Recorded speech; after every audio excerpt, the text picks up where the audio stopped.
والصلاة والسلام على من لا نبي بعده وبعد. Relationships are the core success of any community, of any family, of any ummah. Give me broken relationships, I give you broken family. I give you broken community.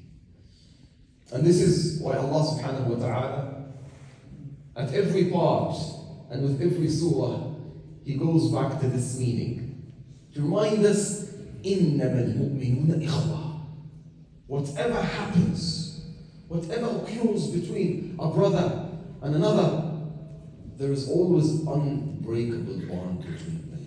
With إِنَّمَا الْمُؤْمِنُونَ إِخْوَةٌ. Even at the times of war and the times of stress, Allah comes and reminds you, وَلَا تَنَازَعُوا.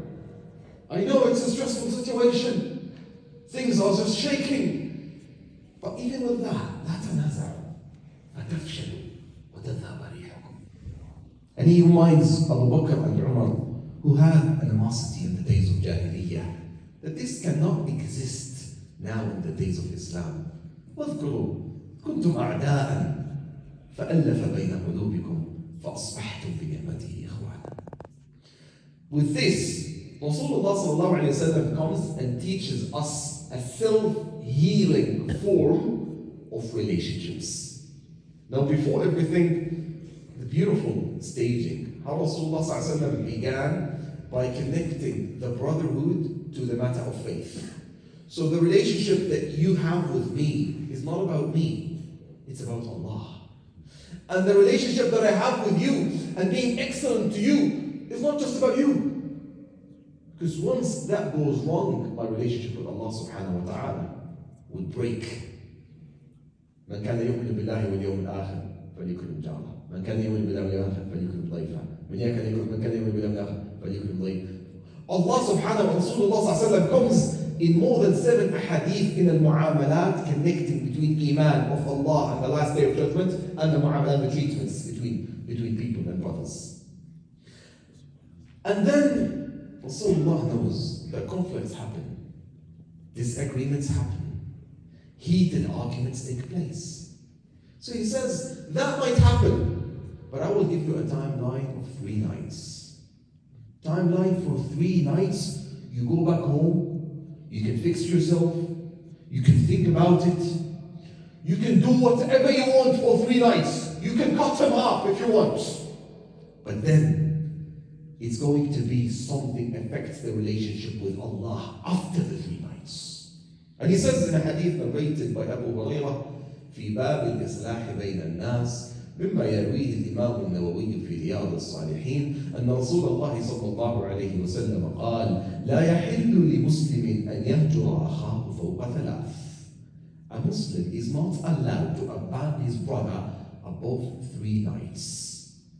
After 3 nights, you are falling in a haram. You are disobeying Allah. This is not about you and the brothers anymore. It has become a personal conflict between you and Allah subhanahu wa ta'ala. يلتقيان. Those 2 brothers will have conflict. They would come to the masjid. They would come to the community center. They would come wherever they would come. يلتقيان. فيعرض هذا ويعرض هذا. They both act like they don't see each other. They both act like you don't exist.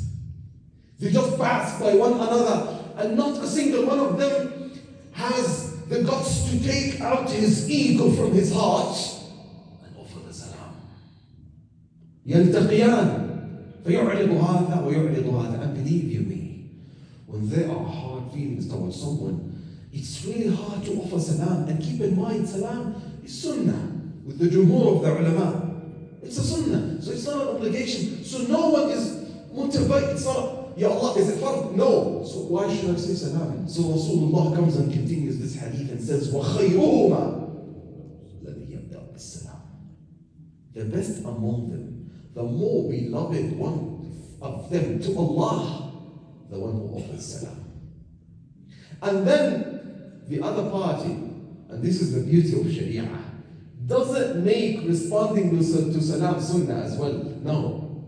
Once salam is offered, it becomes wajib. As-salamu sunnah wa radduhu wajib. And Imam al-Nawawi says it's a fard. That when someone offers his hand, you never reject it. Why? Because Allah cares when He puts the Sharia rules for us about the bonds, about connecting and keeping the community and the brotherhood together, no matter what happens. And the moment you put your ego and your arrogance above all of that, Allah subhanahu wa ta'ala wouldn't even look at your deeds. تعرض الأعمال على الله يوم الاثنين والخميس. Every Monday and Thursday, the days will be presented to Allah. فيغفر الله لكل عبد لا يشرك به شيئا إلا رجلين أو إلا رجلا بينه وبين أخيه مشاحنة. Allah forgives on those days everyone except those who commit shirk. And two men, they have grudges between one another. فيقول الله لملائكته أنظروا هذين حتى يصطلحا.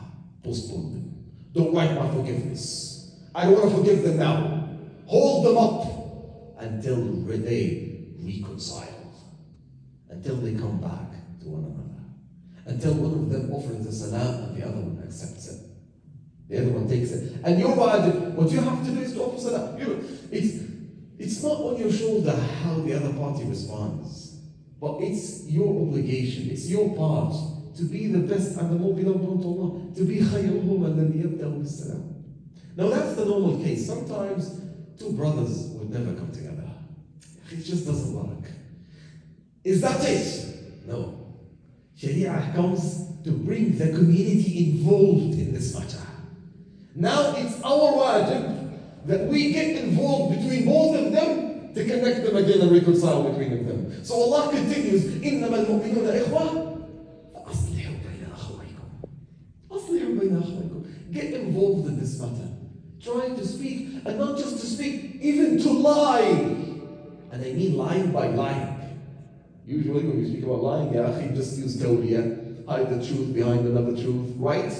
Rasulullah sallallahu alayhi wa sallam is giving you the green light to lie if needed in order to reconcile between two brothers. كلثوم بنت عقبة ابن أبي معيط says ما سمعت رسول الله صلى الله عليه وسلم يحل الكذب إلا في ثلاث. Rasulullah never justifies lies except in three places. The first one at the times of war. And this is what Na'im ibn Mas'ud did in the battle of the trench. When he came to Rasulullah announcing his Islam, and he says, Ya Rasulullah, use me, istakhdirni. He told him, Ya Na'im, innama anta rajulun wahid. You're just one man. You're not going to make lots of change. ولكن غب عنا فإن الحرب خدعة. Just try to cover our situation because war is all about tricks. So Na'im goes to Abu Sufyan and tell him that the Jews are ditching you. The Jews are leaving you alone. And they're going to attack you with Muhammad. And then he went to the Jews and told them that Abu Sufyan and the Arabs are going back to Mecca. And guess who's going to stay with Rasulullah? You poor Jews. So you better fix your situation. Now Abu Sufyan was in good terms with the Jews. And the Jews were in good terms. Na'im was lying. But this is what was needed at the times of war. Justified lie. Secondly, to lie to your wife. Al-Harb wa hadith rajuli bimra'atih. Your wife comes to you and shows you the makeup. MashaAllah, what do you think of me, Habibi? What do you think of me, beloved one? And you start going, MashaAllah, Shakespeare comes out of you. You are the most beautiful woman on earth. I have never seen a woman like yourself. You are the one and only. I don't know how there are two full moons in one night. And she is not even close to the moon. Allahu Akbar. That's a justified lie. Rasulullah is giving you the green light. Ya akhi, go ahead with that. And the third one, وَالْإِصْلَاحُ بَيْنَ النَّاسِ. You come to this brother and you tell him, you know, the other brother was talking about you yesterday. And he told me that he loves you the most in the community. And he wishes that he can approach you. That you can just unblock him. that you can bring him back to the contact, that you can just look at him, that you can invite him. Now he's not even thinking of you, but you're making up these lies to soften hearts. And this is what is needed. This is why Rasulullah sallallahu alayhi wa sallam says in the hadith narrated by Hudayfa ibn al-Yaman, ألا أدلكم على ما هو أفضل أو قال على خير من صلاة وصدقة وصيام. Shall I tell you about what's better than fasting and praying and donating? قالوا بلى يا رسول الله. قال إصلاح ذات البين. To reconcile and fix relationships of one another. بارك الله لي ولكم وصلى الله وسلم على نبينا محمد وعلى آله وصحبه أجمعين.